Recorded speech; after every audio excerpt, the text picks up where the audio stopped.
Hey guys, welcome back to the channel. I do have the honor of having Jeff here with me, and you are a driver, correct? Yes. And how long you been driving for? Um, well, I've been doing over the road for about 3 years, but I've been making my living driving since the 90s, since I got out of the Marine Corps. Nice.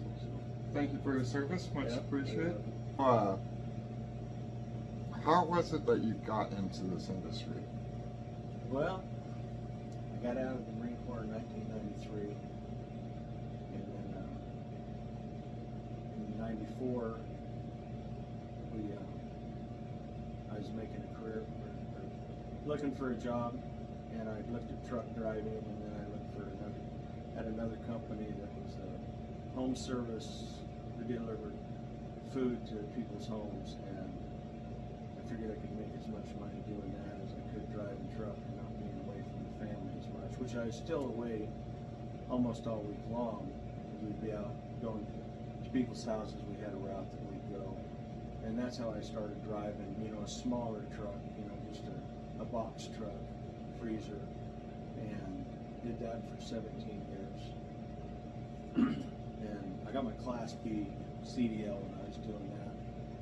And then after I left there, I went to work for another company that was just getting started up, and they actually paid for my CDL to get my Class A CDL in 2015.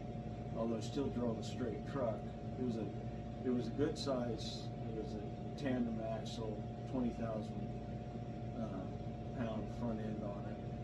We hauled a lot of weight on it, and I did that until 2018. And I did have a part-time job where I was driving tractor trailer. I was hauling distiller grain out of an ethanol plant out of Liberal, Kansas. But then after I left there, I did campers for hauled RVs for a little bit, and then I got into driving over-the-road tractor trailers in 2019. And I like driving. Anyways, that's how I got into it. Yeah, so I'm assuming that the reason why trucking kind of seemed attractive to you is because of the fact that you enjoy driving and the freedom of being able to make choices, correct? Oh yeah, I really like driving. It's a good thing that I do, because it's a good way to make a living. And I've got a son-in-law that he says I can barely drive to work. I hate it so much, but I like getting out on the road, and I can just drive for hours. I've got a couple hundred books on Audible books. I've got different things I listen to, and listen to some. Just depends. Some days I'll just I'll just turn on YouTube music or something, or I can turn on Chris Ledoux and listen to him all day long. But most of the time I'm listening to some kind of book or some kind of talk, I only can, especially like a radio station, I only can take so much of that. They play the same thing over and over. But so I just like getting on down the road. Before you know it, it's time to quit. Yeah, I've run into that quite a bit myself. So what is one of the things that you actually enjoy about this industry? I like the freedom of it. I don't have a boss breathing down my neck. Here at SPDR, if you're out there putting on the miles, and you're doing your job, you're not getting bugged by anybody in the office. And so I like the freedom of it. You can get out and just go and kind of set your own pace and whatnot. So I guess that's what I like about it, is the freedom. One thing, I actually enjoy that part myself, so for me it's one of those things that, there's people that could do, work in an office, someone micromanaging you on a consistent basis, and, for me, knowing that, my boss, right, you're doing what are you doing type thing, Yeah. I've done gigs where I worked at where it was micromanaged, and when you get to the freedom of open road, you and yourself, it's once you get out in the middle of nowhere, it seems like it's kind of relaxing. Yeah, it is, and that reminds me. I had a job. I got a job for a year working for the city of Lupo, Kansas, and I helped put together. They were putting a public transportation in, and I was hired as the director of that. And it was only, it was only 2 bus routes, but I had to go out and design on, figure out where the routes were going to go and whatnot. But and that part was fine. But if I had an idea, I had to go to my boss and say, hey, what about this? What if we do this? And he said, well, let me run it by the city director or whatever they called him. Then they'd had to go to the city council. And it was almost a year to the day that I had that job that I quit. I gave him notice before that, but I was there about 1 year, and that's about all I could take of that. Playing the politics and being stuck in an office all the time. With the one company that were Wells Swans, I'll say their name. I worked for them for 17 years, and I went into management, and that's how I ended up in Kansas. Now we're back in Idaho,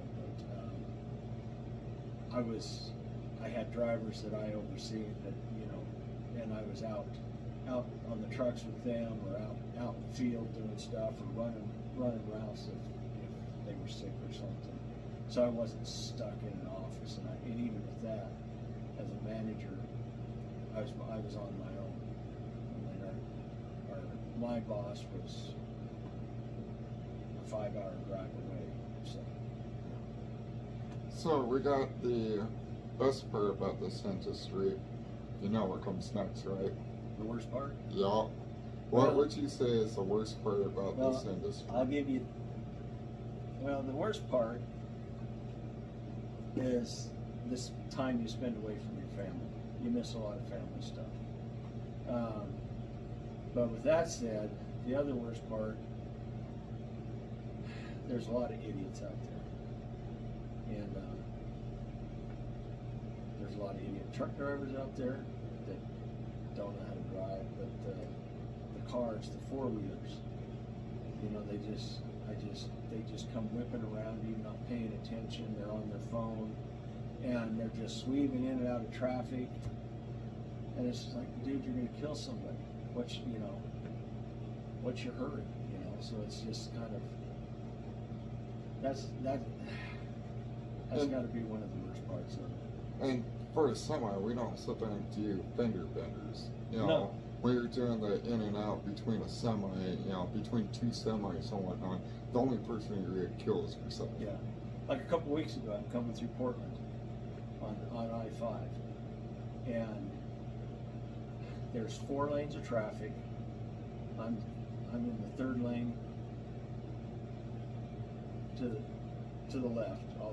So you had the hammer lane, and I was in the next lane, but that's the lane I needed to be in to get to where I was going.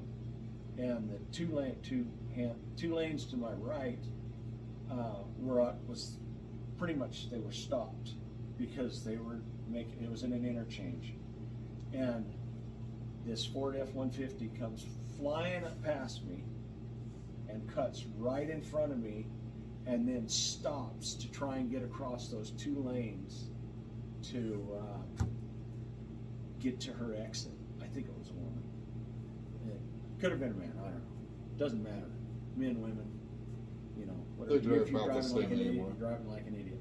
But anyways, to get to those 2 lanes, I ended up, I don't know if I smoked them. I had to put on the brakes pretty hard. And I couldn't, I'm looking too much at her to even check that driver, I should say, to check to see if I can get in the other lane. And I did glance out, and I could get over. But, I could have plowed into her.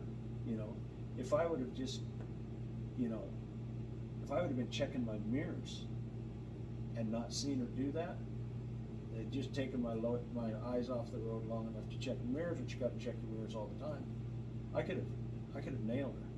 you know, I should quit saying her because I don't know for sure if it was a woman or not. But anyways, we've already said that, so, you know. But anyways, it's just like, you idiots. And it's just like, you don't know how close you came to dying, you know. And because we got those moose guards on the front of our trucks, and, you know, I had my seatbelt on as always, so I probably would have been all right. It would have been that person and whoever might have got hit by her. Anyways, but anyways, just by somebody being stupid. Now, just curious, were you loaded or were you empty on that? Or I was loaded. You were loaded? Yeah, I was coming up to Seattle to deliver. I can't remember what it is or what it was right now, but what I always think is the worst is the fact that, you know, that people think that, oh, we got more wheels, we got more brakes, you stop faster. And most people don't realize that on flat ground it actually takes longer for an empty trailer to stop than what it does a loaded trailer. Yeah. And with a loaded trailer, you know, at 60 miles an hour, you know, and slamming on the brakes, it takes a full football field for us to stop. Yeah. Unfortunately, I didn't come all the way to a stop, but pretty darn close to it. And then I was able to look and see that I could go on around, but it was just, you know. And that person found out I had an air horn. I've done those quite a few times. You know. So, anyways, but yeah, that's probably one of the worst parts of the industry is having to deal with traffic, having to deal with stupid people. Not to say I haven't ever been stupid, but you know, I try not to. You know. So, with that, you've actually started a new adventure of yourself, and you've decided to take on a different side of more than just trucking, but to share that experience with you, with people. Right. What adventure did you start? Well, well, I've been playing around with this for years, just a little video here and there, but it's YouTube. And so I'm trying to get more content out there on what I'm doing. And really a lot of what I've been doing right now is just, I've done some cooking videos, you know, just some little short videos right now. What I want to do is build up and kind of show more of what I'm doing while I'm trucking, what I'm hauling and whatnot. And I think I'll get to a point where I'll do a video like every week or every couple videos a week. Right now I'm just trying to learn how to edit and all that stuff, so I'm putting together some videos that they're not that great, but they're a learning experience. You know, and that's what I'm looking for, is to learn how to do that. And, you know, I'm not real concerned about, I want subscribers, you know, I got a little ego, you know, it's like to see, you know, and I like to see the thumbs up or the likes, but I'm doing it, you know, so my family, I've got 21 grandkids, you know, Woo! 7 kids, so, you know, they can see what grandpa or papa, depending on which family is, you know, they can see what I'm doing out on the road, and they can see Sassy, my little dog, you know, that's my trucking buddy, so they can see what I'm doing. And what is your channel? What's the name of your channel? My channel is Life on the Road with Jeff. Perfect. Make sure to check him out. Like, share, and subscribe his content. I've actually met him through his YouTube channel. He's actually got some really good stuff, and he's got a long way to go, but he's popping them out, and he's actually, you could watch his videos and tell that it's getting better as he progresses. Every video you could sit there and see that there's something that he's learned different about it, or, you know, a different perspective on it. And I think that y'all guys really enjoy that, especially if you like my content. I guarantee you'll like him. Jeff, I appreciate for having you on with me. Thank you. Make sure to like, share, and subscribe, and we'll see you in the next one.